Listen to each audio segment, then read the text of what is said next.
मैत्रिणींनो, रुचिरा खवय्यामध्ये तुमचं मनापासून स्वागत आहे। आज आपण बनवूया दही बटाट्याची भाजी। हे बेबी पोटॅटो, छोटे बटाटे, त्याची आपण दही टाकून भाजी करू। ही जरा वेगळ्या पद्धतीची भाजी आहे। चला बघूया त्याच्यासाठी लागणारे साहित्य। त्याच्यासाठी आपण घेतले हे छोटे बटाटे, कोथिंबीर, याच्यात कोथिंबीर जास्त प्रमाणात घ्यायची कारण की आपण हिरवं वाटण करणार आहे। आलं, हिरवी मिरची, लसूण, दही घेतले, तेल, हळद, मीठ, मोहरी आणि हे पण गरम मसाले घेतले। त्याच्यासाठी आपण तेजपत्ता, शहाजिरे, मिरे, दालचिनी, लवंग, वेलची। शहाजिरे याच्यात इम्पॉर्टंट आहे। याच्यात शहाजिरे जरा जास्त प्रमाणात घ्यायचं, ते चवीत जरा फरक पडतो, वेगळीच लागते चव भाजीची। त्याच्यासाठी कोथिंबीर, आलं, हिरवी मिरची, लसूण याचं वाटण तयार करून घेऊ। आता याच्यात आपण लसूण, हिरवी मिरची आणि कोथिंबीर हे वाटायला घेतले आणि त्याच्यानंतर आपण हे जे मसाले घेतले होते,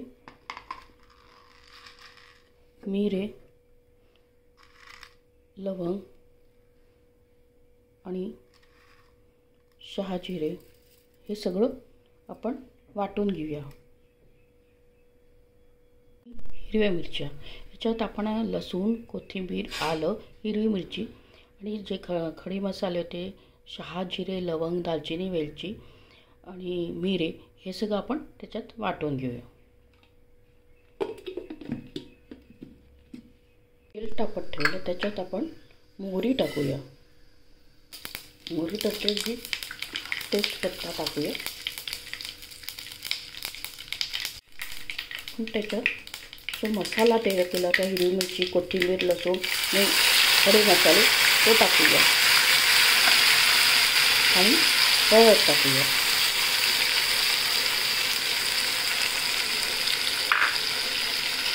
आणि त्याला चांगलं घालून घेऊया। आपण याला आता 2 मिनिटं चांगलं परतून घेऊया।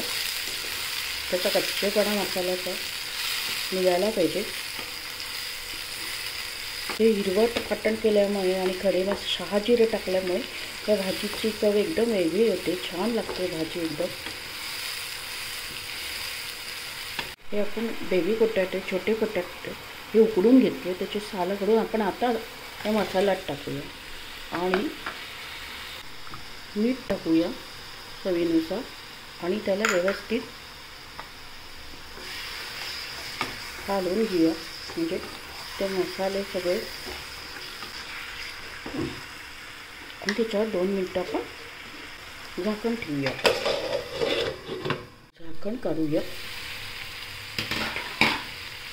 व्यवस्थित परतून घेऊया। त्याच्यात आपण आता हे दही आहे, हे चांगलं दही फेटून घेतलं आहे, आपण ते दही टाकूया। दही टाकल्यावर गॅस एकदम स्लो करून टाका आणि व्यवस्थित हलवा त्याला।